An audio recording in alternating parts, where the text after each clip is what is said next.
Hello everyone and welcome to another Kerbal Space Program 2 tutorial video. In this video we'll be doing the Orbits Are Weird tutorial. If you would like to see more tutorials or guides or etc. for Kerbal Space Program 2, then check out the playlist at the end of this video or in the description. As always, like for the algorithm, and thank you for watching.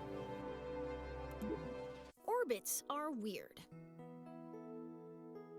Remember your orbiting baseball?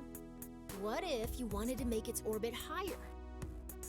Well, it's a baseball, so grab your bat and try to hit the ball to a higher orbit. Your first thought might be to try to deflect the ball upwards. Unfortunately, hitting the ball upward bends its orbit so that it hits the ground before it can return to you. What you need to do is hit the ball in the direction it's already moving, adding to its already high velocity. Now that you've sped the ball up, why isn't it flying any higher? It just keeps whizzing by at the same height it always did. After all, I said that making it go faster would make it go higher. What gives? The ball is actually going higher, but it's going higher on the opposite side of the planet from where you're standing. You've raised its orbit, and you've learned the first lesson of orbital maneuvering. Your actions affect the opposite side of your orbit. Weird, huh? So your ball is moving faster, but it's still passing you at the same height. How do you get its orbit higher on this side of the planet? Now that you know how changes in velocity affect the other side of your orbit, you've got all you need. By adding velocity to the ball at the highest point in its orbit, you raise the lowest point in its orbit and make it circular again.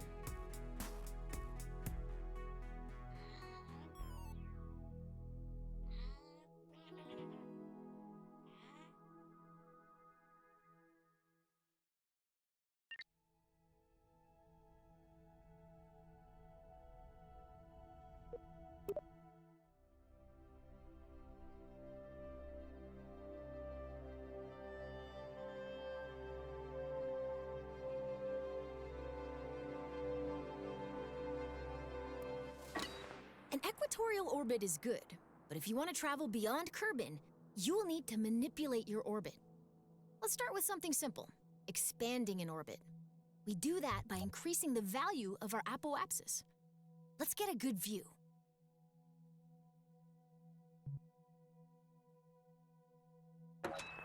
Remember how you circularized your orbit by increasing your forward velocity?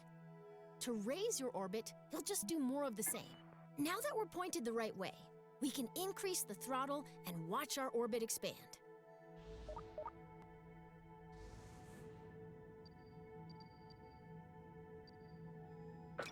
Ooh, cut the throttle. If you overdo it, you'll leave Kerbin's orbit entirely. Nice! That maneuver raised our orbit on the other side of Kerbin, so we will enter high orbit there. Waiting to reach a specific point can be as eventful as watching the neon stripes on your rover dry. The paint job will be worth it, but isn't it better to rush to the end? Skip ahead to the good stuff using a time warp.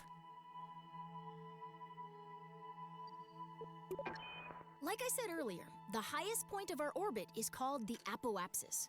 The lowest point of our orbit is known as the periapsis.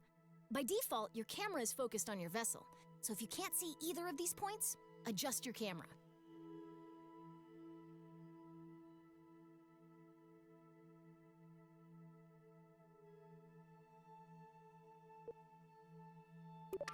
Scroll the middle mouse wheel to zoom in and out. Double-click an object to center your camera on it. Excellent! You can time warp to any position on your trajectory by selecting a point on your vehicle's current path, and then selecting Time Warp to Point.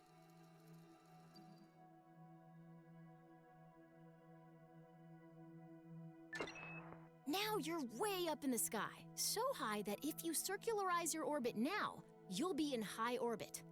Wow! The black starry void looks so small from here.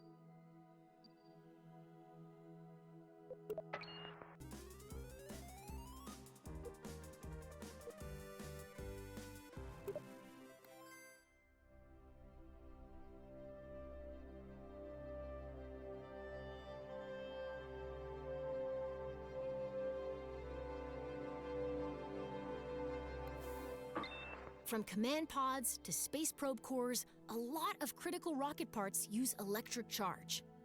You'll want to design your rocket so it can generate and store EC. Most rocket engines generate electric charge while active, but we'll still need a way to keep our batteries full while coasting between maneuvers.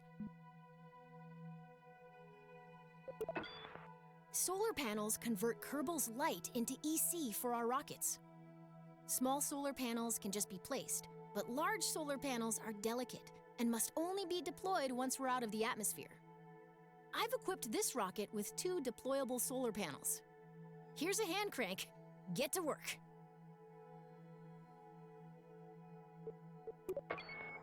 Just kidding. There's a handy button that opens all of them with a single click. Give it a try.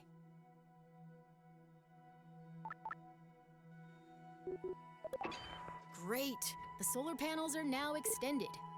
Light-tracking solar panels only rotate on one axis, so we may need to reorient our ship to point them fully at the sun.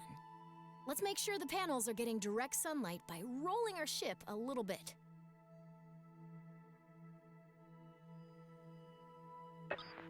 Excellent! The solar panels are soaking up all of those sweet photons and giving our rocket some much-needed EC. You can see the status of any solar panel within the Part Manager in the Electrical Parts menu. You can either access the app directly by clicking the app button, or you can right-click a part to directly access it in the Part Manager.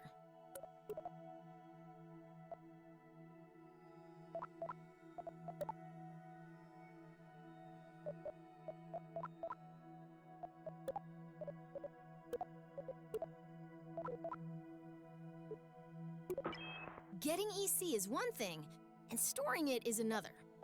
Most command pods have a small battery, but many missions will call for additional EC storage.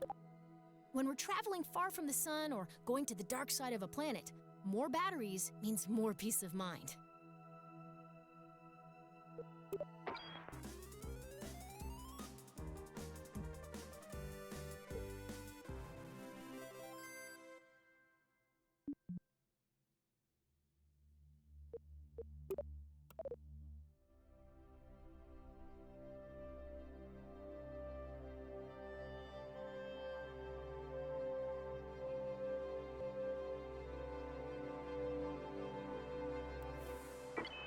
At some point, the crew will run out of snacks. Did you know a Kerbal is 99.9% more likely to crash when hungry? That's when it's time to head back down to Kerbin, a planet known for its plentiful snack options. First, let's get a better view for this operation.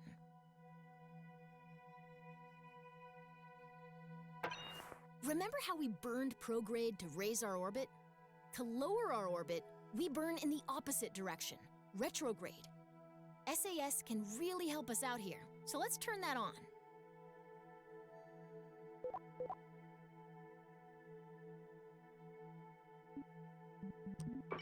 Now flip retrograde, the opposite direction to our rocket's movement.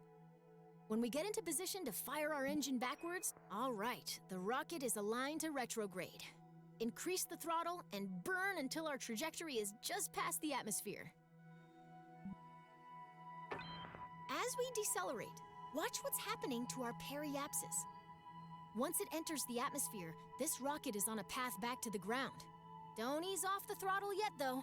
We're gonna keep burning until our trajectory intercepts the ground. This should give us a good idea where... That's it! Let's stop our burn. Now that we're on a collision course with Kerbin, we need to turn that collision into something more survivable.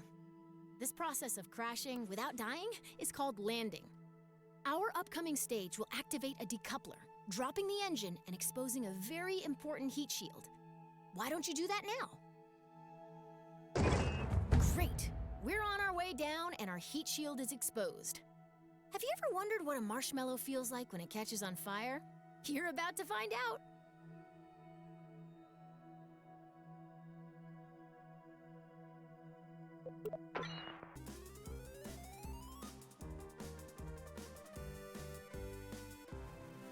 How did everyone feel about the tutorial? Let me know in the comments. Did you enjoy it? Did you like it? Do you hate it? Just tell me. Let me know. I personally have enjoyed the changes, so that's pretty much my opinion on it. They're just good. Everything looks good, and it feels good to play it.